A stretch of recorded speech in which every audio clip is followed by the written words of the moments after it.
আসসালামু আলাইকুম রহমতুল্লাহি অবরকাতুহ। সম্মানিত দর্শক, এই মুহূর্তের কয়েকটি স্থানীয় এবং আন্তর্জাতিক সংবাদ শিরোনাম এবং সেই সংবাদ শিরোনামের সঙ্গে আমাদের আগামী রাজনীতি, আমাদের জাতির ভাগ্য কিভাবে জড়িত হতে যাচ্ছে সেই বিষয়গুলো নিয়ে আলোচনা করব। স্থানীয় বাজারে যে খবর, সেই খবরটি হলো আওয়ামী লীগের কার্যক্রমকে নিষিদ্ধ করা হয়েছে ছাত্র জনতার দাবির মুখে। মূলত এটা সরকারের একটা ব্লুপ্রিন্ট হতে পারে, অথবা এই কাজ করার জন্য সরকারকে বাধ্য করা হতে পারে। এটি নিয়ে মিশ্র প্রতিক্রিয়া রয়েছে। সরকারের সকলেরই মন ভার। তারা যে খুব উল্লসিত বা এই কাজ করার ফলে তারা যে খুব বিজয়ী হয়ে পড়েছেন, এরকম কোনো অভিব্যক্তি আমি তাদের চোখে দেখিনি।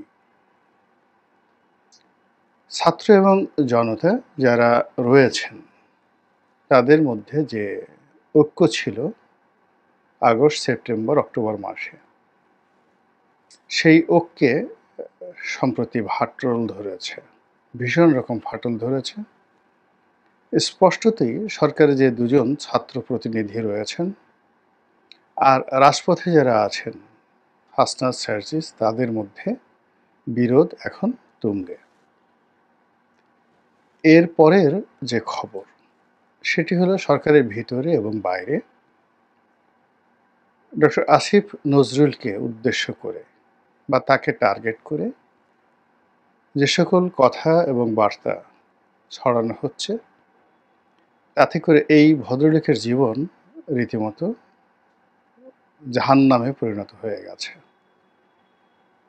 তিনি অসহায় হয়ে পড়েছেন এবং এতটা অসহায় যে ফেসবুকে এসে তার নিজের মনের কথা বলতে হচ্ছে।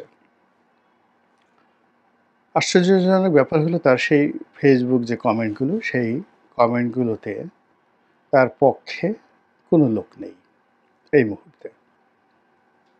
এমনকি তার একান্ত আপনজন যারা আছেন, যারা তাকে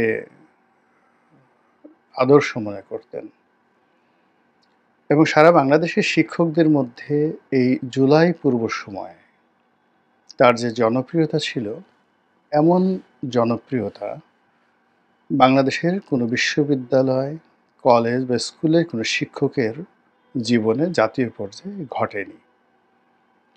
একেবারে টপ অফ দ্য লেভেল। কিন্তু তিনি যদি এখন পদত্যাগ করেন, তারপর বিশ্ববিদ্যালয় ক্যাম্পাসে ফিরে যান, ঘোরাফেরা করেন, এই বিষয়গুলো একেবারে অসম্ভব ব্যাপার। তার জীবন, জীবিকা, পরিবার, পরিজন সব কিছু এখন হুমকির মধ্যে পড়ে গেছে।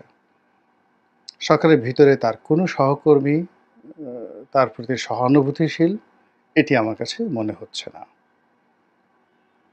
তো এরকম নানা রকম মৌলিক, যৌগিক যে রসায়নগুলো সরকারের ভিতরে এবং বাইরে চলছে, যে আমরা দেখতে পাচ্ছি। এরপর বাংলাদেশকে কেন্দ্র করে কতগুলো আন্তর্জাতিক ঘটনা ঘটছে, সেগুলো বলার আগে আওয়ামী লীগ যে নিষিদ্ধ হলো, ওটা নিয়ে দু চার কথা বলে নিই। আওয়ামী লীগ নিষিদ্ধ হলো, এটা বিএনপি ভালোভাবে নেয়নি। সবাই অভিযোগ করছে যে জামাতের যারা নেতৃবৃন্দ, তারাই এই কর্মটি করিয়েছেন।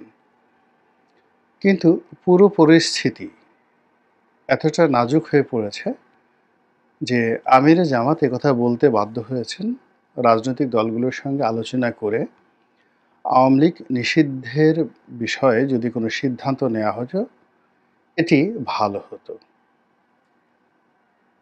অন্যদিকে শাহবাগে যে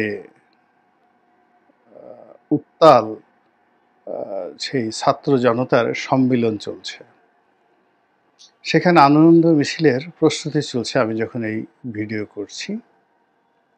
আবার ছাত্র জনতার এক পক্ষের অবিসংবাদিত নেতা জনাব পিনাকি, তিনি লন্ডন থেকে, না ঠিক প্যারিস থেকে ঘোষণা দিয়েছেন যে আওয়ামী লীগের এই নিষিদ্ধ হওয়ার যে বিষয়টি এটি উদযাপন করা দরকার এবং সেখানে জিয়াফত হতে হবে এবং সেই জিয়াফতে চাকবুম চাকবুম চাঁদনি রাতে একটা বিখ্যাত বাংলা গান রয়েছে, সেই গানটা বাজানোর জন্য তিনি বলেছেন এবং এজন্য যত খরচ লাগে তিনি সেটা দেওয়ার অঙ্গীকার করেছেন। তো এই যে জিয়াফত, সেই জিয়াফত নিয়ে আমি আরেকটা ভিডিও করব। কিন্তু এখানে এই পর্যন্ত সেখানে শেষ করি খবরের বিষয়ে। তারপর যেটি বলছিলাম যে স্থানীয় এই যে আওয়ামী লীগ নিষিদ্ধ নিয়ে সরকার, বিএনপি, জামাত, অন্যান্য দলগুলোর মধ্যে যে মিশ্র প্রতিক্রিয়া, সবাই কাণ্ডজ্ঞানহীন হয়ে পড়েছেন যে কাজটা কি ঠিক হলো না বেঠিক হলো।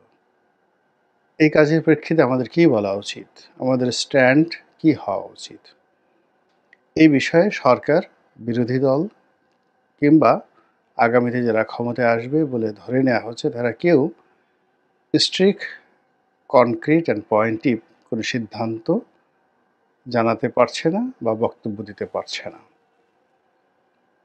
এবং এই দ্বিধাদ্বন্দ্বতা জাতির জীবনে মারাত্মক বিপর্যয় ডেকে নিয়ে আসে।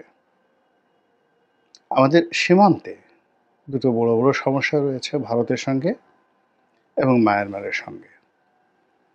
মায়ানমারের সম্পর্কটি এখন আন্তর্জাতিক অঙ্গনে আমরা দ্বিমুখী চাপের মধ্যে পড়েছি। আমেরিকা এবং পশ্চিমা রাষ্ট্র, বিশেষ করে ইউরোপীয় ইউনিয়ন, তারা চাচ্ছে যে